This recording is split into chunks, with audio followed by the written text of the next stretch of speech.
Martindale. When I think of the Ace, I think of Wink. When I think of the club, I think of Martindale. How you doing, Wink? Nice to know you. This is John Lennon of the Bottles, Beatles. Everything's completely changed.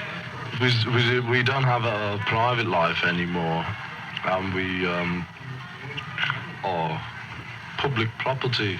You're interrupting my radio program with Wink Martindale. Well, you get accustomed to it, and after a while, you just take it for granted, and you just do everything automatically, like signing autographs and waving at people. Oh, Wink Martindale. Hello, Wink Martindale. Oh, I'm George Harrison, a bottle. This is Ringo, Ian. Just shut up.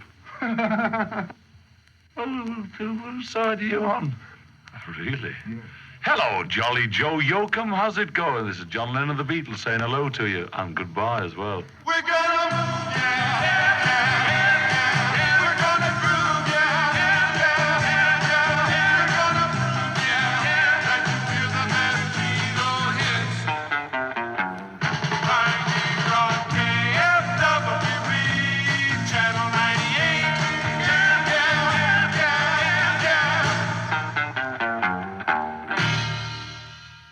We're on location with the Beatles, and they're here to tell us about an exciting new movie. Say hi, fellas. Hi, everybody. This is John here.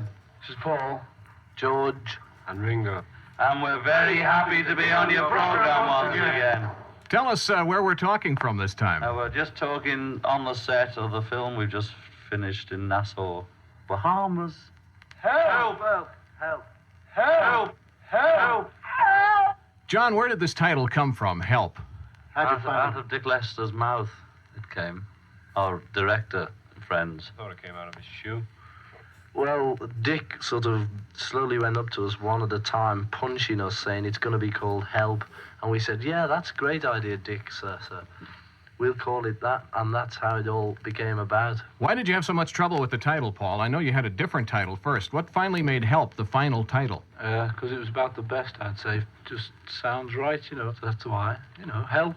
There you are. It fits the story because, you see, people are trying to get us all through it, you see, and so we need a bit of help, you see. Help. That's right. This second picture, John, how does it differ from the first one you made? Well, it's in colour for a start, and I don't know, there's a lot more happening in this. There's a story, you see. In the last one, it was just sort of documentary, but this is a real film almost. Do you have any different problems in this one, George, other than in A Hard Day's Night? A couple of more problems. A couple of more, yes.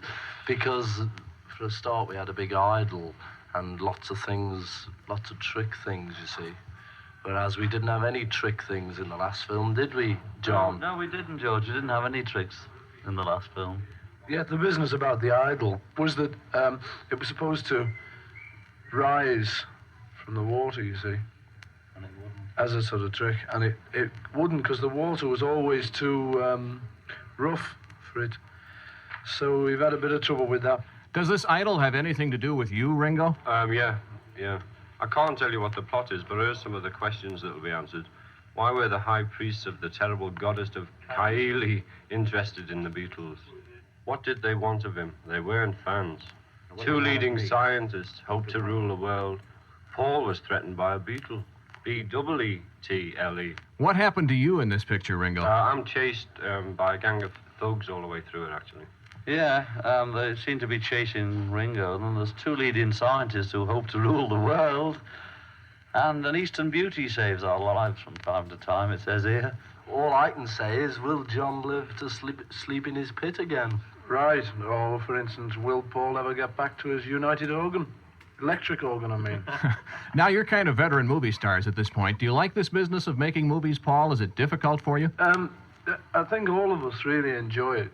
It's something different, and we've all forgotten about how difficult it was or how hard it was sort of standing around the set all day. You forget about things like that. And it's just nice to be sort of doing something like a film, which is a completely new thing for us, really. We've only ever done one before this one.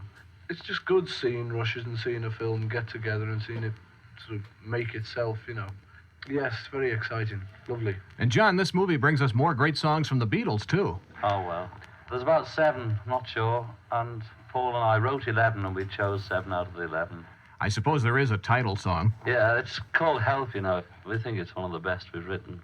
Sung at the beginning and the end of the picture, made for United Artists with the help of Walter Shenson, Dick Lester, 1 or 2 people we ought to plug, called Help. George, how do you go with this movie-making career, and how do you take to this business of making movies, getting up early in the morning, getting the makeup and so forth? That's a bit of a drag getting up in the morning, but apart from that and the waiting round, it's great fun. We have a great laugh, don't we, fellas? Yes, we do, George. Yeah, it's great episode, as George said, for getting up in the morning. We hate getting up, you know.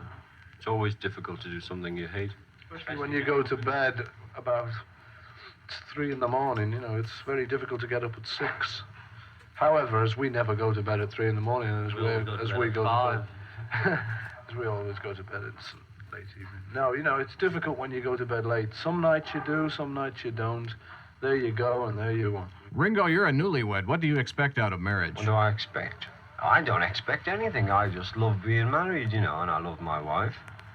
And I just want her to be there all the time when I'm there, you know. There's no one can say she can't do this and she can't do that. You know, if we want to go anywhere or do anything, you know, I'm the boss. We just do it. There's no one to tell us anything else now. It's marvelous, you know, because, you know, we both belong to each other, you know, and you can share everything, you know. It's a great thing being married. You know, I enjoy it. Well, I mean, I shouldn't sort of, I'm not an authority on it. I've only been married a month. But, you know, I enjoy it. I love it. It's something you can't explain, you know. It's only people who get married know this thing. John, tell me, where has this taken you, this second Beatles picture? Well, it took us to the Bahamas, Nassau, and we've been to Austria. That was great. And most of it was done in London, of course, which is also great. George, do you like this traveling around to different places? It's not bad at all when you're making a film. John, does this traveling around and doing one-night appearances ever become a drag?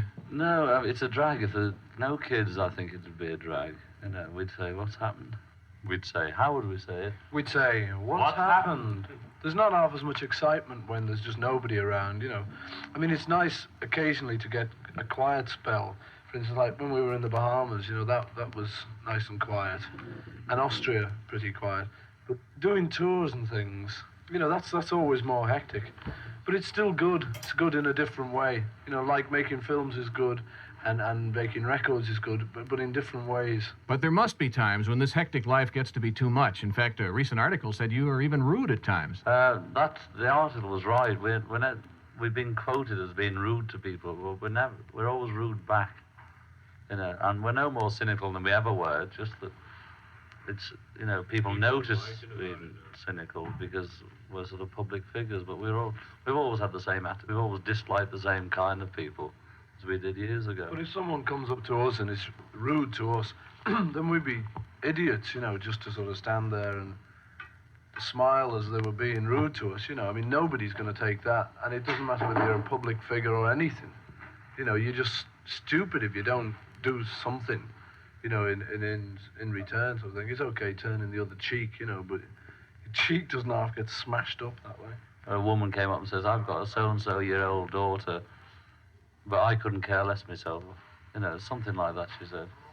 And I thought it was pretty rude, seeing as we were eating at the time as well, in the middle of a meal. So we were just a bit cold towards her.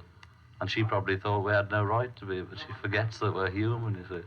At what point do you get used to a phenomenon like this? At first, you know, everything was going too quick anyway. We didn't even have enough time to think of what was happening. We just did it, and then, you know, suddenly we realized that we were selling records and things. But, you know, apart from that, we never thought too much about it. You know, we used to just see how many records were selling, and that was it. Go and do a show, but we never used to sit round talking about how great we were. So, you know, it's just a thing, you know, in the back of your head that you're what you are and you're doing your job, and that's it, you know. Now that you've completed your second picture, you boys are not going to give up concerts, are you? No, of course not. We're doing a big tour, you know, in America. I don't know how many cities, but it'll be pretty hectic, you know. But it's all good fun. We enjoy it. Filming, making records, concerts. You know us, a laugh a minute. Ha, ha, ha. When you're writing a song for the picture, do you write it for a particular scene? What happens is that we just shove them in anywhere.